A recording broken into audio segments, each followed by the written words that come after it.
Alkisah berpindah di dalam kamar pribadi Prabu Salya yang terasa sangat menyesakkan. Hanya terdengar deru napas yang berat dan isak tangis lirih Dewi Setyowati, istri dari Prabu Salya, yang membelah keheningan malam yang hampir usai. Cahaya obor kecil di sudut ruangan berkedip-kedip kuyu, seolah kehabisan napas karena tipisnya harapan.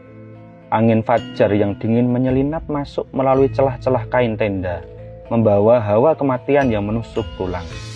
Aroma bunga melati yang mulai layu di atas meja menambah kesan melankolis, menandakan sebuah keindahan yang akan segera berakhir dan menjadi kenangan.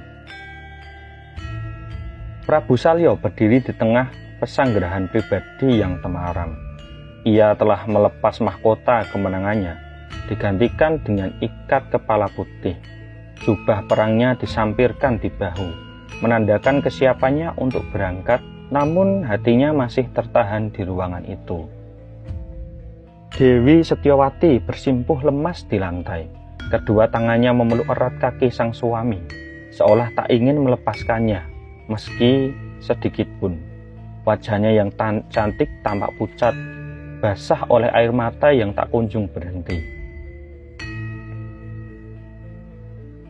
Dewi Setyowati dengan suara lirih dan bergetar, "Kakang Prabu, jangan tinggalkan hamba, Kakang. Apakah tidak ada jalan lain?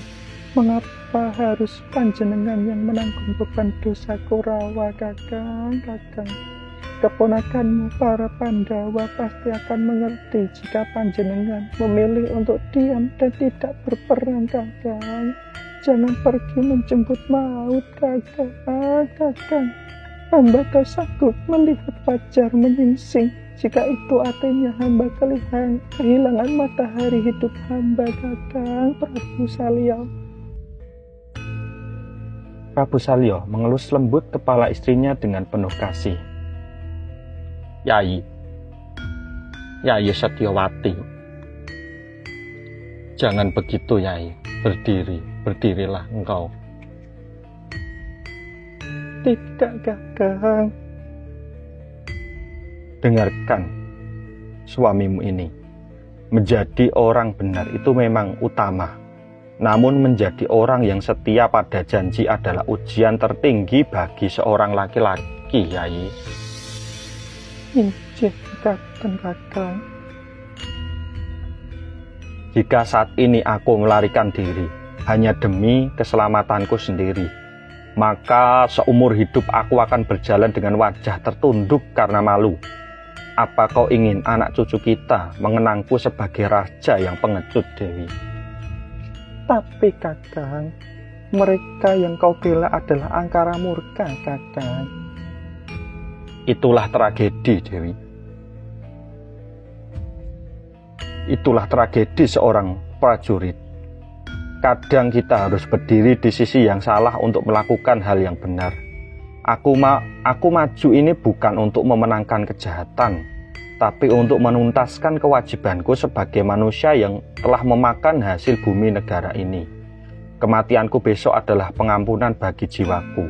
Aku harus gugur supaya keadilan sejati bisa berdiri tegak.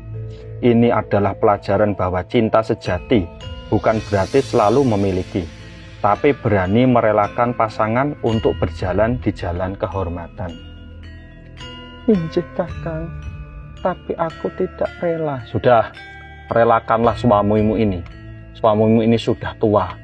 Waktunya untuk menjalankan dharma kebenaran dan menegakkan keadilan.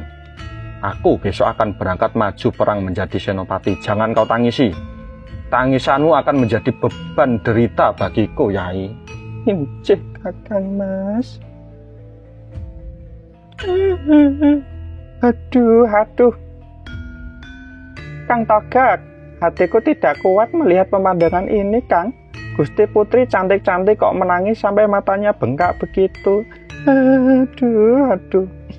Orang ini benar-benar jahat ya, Kang. Bisa memisahkan suami istri setia seperti mereka." Duh. Lung, Disinilah kamu bisa belajar. Orang besar itu punya masalah yang besar pula. Jangan dikira jadi raja itu cuma enak makan dan duduk di singgasana. Beban moralnya setinggi gunung loh. Kamu harus bersyukur jadi orang kecil. Kalau ditinggal kerja paling istrimu cuma tanya, bawa uang berapa Kang? Nah, paling gitu. Iya sih Kang, tapi apa tidak bisa Prabu Salya itu bilang sakit perut saja pada hari esok supaya tidak jadi perang? Kan sederhana, kesatria juga manusia, bisa sakit juga kan? Itulah bedanya prinsip kesatria dengan prinsip tukang parkir seperti mulung. Kesatria itu lebih memilih mati tertusuk panah daripada hidup tapi tertusuk rasa malu karena ingkar janji. Prabu Salya sedang mengajarkan kita, selesaikan apa yang sudah kamu mulai, meski itu berarti kamu harus kehilangan segalanya. Sudah, jangan cerewet terus, lebih baik kamu siapkan air minum untuk mereka. Siapa tahu suaranya serak karena kebanyakan menangis.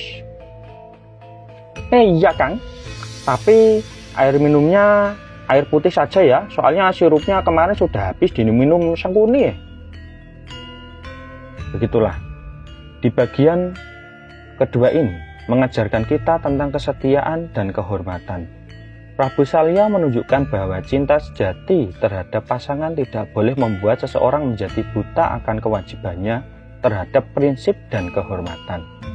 Seorang manusia dinilai bukan dari bagaimana ia menghindari kesulitan, melainkan bagaimana ia berani menghadapi takdir yang pahit demi menjaga integritas dirinya. Hei pasukan, ayo maju serang para Pandawa. Ayo. Alkisah berpindah di medan perang Kurukshetra. Matahari pagi di padang Kurukshetra tampak kemerahan seperti darah. Debu beterbangan menutupi pandangan mata, seolah bumi sedang bergejolak. Saat Prabu Salya mulai merapalkan mantra, langit yang tadinya cerah mendadak berubah menjadi gelap gulita. Petir menyambar-nyambar tanpa hujan, dan tanah mulai bergetar hebat. Dari pori-pori kulit Prabu Salya keluar asap putih yang merubah wujud menjadi ribuan raksasa kecil yang mengerikan.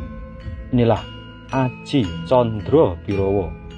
Suara lengkingan para raksasa itu memekakkan telinga, menciptakan suasana yang lebih menyeramkan daripada neraka. Udara terasa panas, membakar, dan burung-burung di angkasa jatuh bergelimpangan karena kehilangan arah.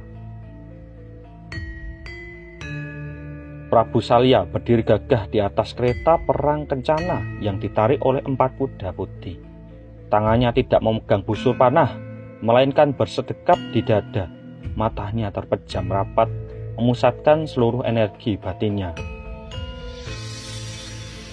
Pasukan para Pandawa di kejauhan tampak ribuan prajurit Pandawa yang mulai ketakutan. Para ksatria seperti Bima dan Arjuna tampak waspada, menahan laju kuda dan gajah perang mereka.